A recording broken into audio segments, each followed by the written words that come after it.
महाकवि कालिदास की कथा। एक मूर्ख से महापंडित तक का सफर। प्राचीन काल में उज्जैनी राज्य में विद्युत्मा नाम की एक राजकुमारी रहती थीं। वो जितनी सुंदर थीं उतनी ही ज्ञानी और शास्त्रों में निपुण भी थीं। अपने ज्ञान के अभिमान में उन्होंने प्रतिज्ञा की थी कि वो उसी पुरुष से विवाह करेंगी जो उन्हें शास्त्रार्थ ज्ञान की बहस में पराजित कर देगा। दूर दूर से कई विद्वान पंडित और राजकुमार उनसे शास्त्रार्थ करने आए, लेकिन विद्युत्मा ने अपनी प्रखर बुद्धि से उन सभी को पराजित कर दिया। अपने अपमान से क्रोधित होकर हारे हुए पंडितों ने एक षड्यंत्र रचा। उन्होंने निश्चय किया कि वे राजकुमारी का विवाह किसी महामूर्ख से कराकर अपना बदला लेंगे। उनकी खोज उन्हें एक ऐसे युवक पर ले जाकर समाप्त हुई जो दिखने में तो सुंदर था पर था महामूर्ख। वो एक पेड़ की जिस डाल पर बैठा था उसी डाल को काट रहा था। पंडितों को अपना मूर्ख मिल गया। उस चरवाहे का नाम कालिदास था। पंडितों ने उसे सुंदर वस्त्र, धन और एक सुंदर पत्नी का लालच देकर ठीक वैसा ही करने के लिए मना लिया जैसा वे चाहते थे। वे कालिदास को एक महान विद्वान बताकर राजमहल ले गए और कहा कि इनके गुरु ने मौन व्रत धारण किया है, इसलिए ये केवल संकेतों में शास्त्रार्थ करेंगे। राजकुमारी इस चुनौती के लिए तैयार हो गईं। शास्त्रार्थ आरंभ हुआ। राजकुमारी विद्युत्मा ने एक उंगली उठाई जिसका अर्थ था कि ब्रह्म एक है। मूर्ख कालिदास को लगा कि राजकुमारी उसकी एक आंख फोड़ने की धमकी दे रही हैं।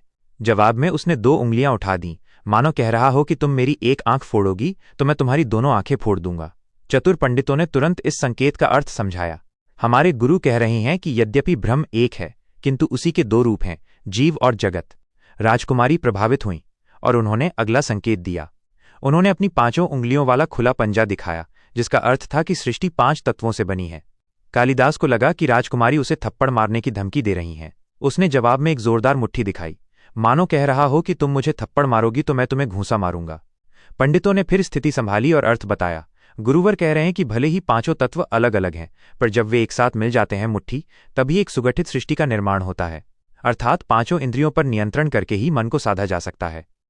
इस गूढ़ ज्ञान के सामने राजकुमारी ने अपनी हार स्वीकार कर ली और उनका विवाह कालिदास से हो गया। लेकिन सच ज्यादा दिन तक नहीं छिप सका। एक रात उनके कक्ष के बाहर से एक ऊंट गुजरा। उसकी आवाज सुनकर कालिदास संस्कृत के शब्द उष्ट्र को गलत तरीके से उट्र बोल बैठे।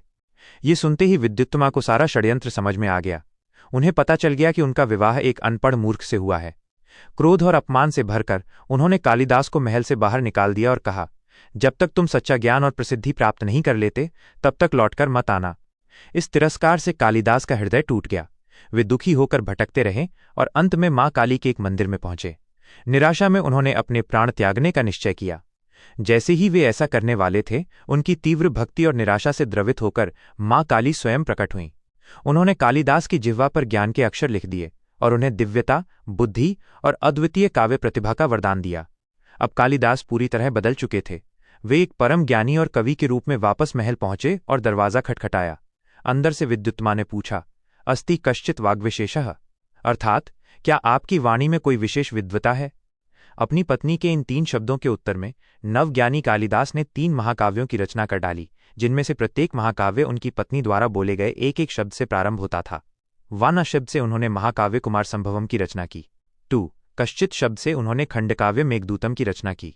3 वाग शब्द से उन्होंने महाकाव्य रघुवंशम की रचना की। जब विद्युत्मा ने यह सुना तो वो समझ गईं कि जिस मूर्ख को उन्होंने घर से निकाला था वो अब युग का सबसे महान विद्वान बन चुका है।